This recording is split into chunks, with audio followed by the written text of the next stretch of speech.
Ces canards vivent encore en plein air, mais depuis vendredi dernier, leur claustration est obligatoire. Sainte-Marie-de-Gosse fait partie des 120 communes des Landes situées dans des zones dites à risque particulier, fréquentées par des oiseaux migrateurs. On est lié aux zones à risque par rapport aux marées d'orques aussi.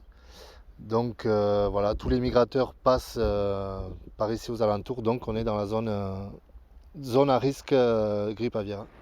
Éleveurs de canards et de poulets, Fabrice Lapègue se sent aujourd'hui pris au dépourvu.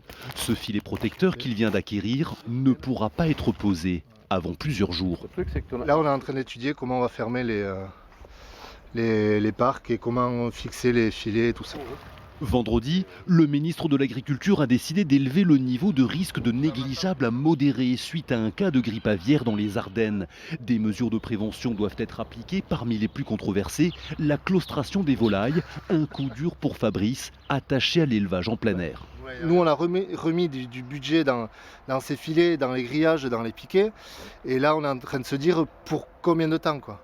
Pareil, dans 1 mois ou dans 2 mois, ça va être tout abattu de nouveau, sachant que les remboursements de ce qu'on a abattu en février, on n'a toujours rien reçu. La mise à l'abri des canards et volailles, une mesure que beaucoup de petits éleveurs ne pourront pas respecter faute de moyens. Pour le vice-président du MODEF, les conséquences seront désastreuses. Je pense qu'on va vers une crise sociale sans précédent.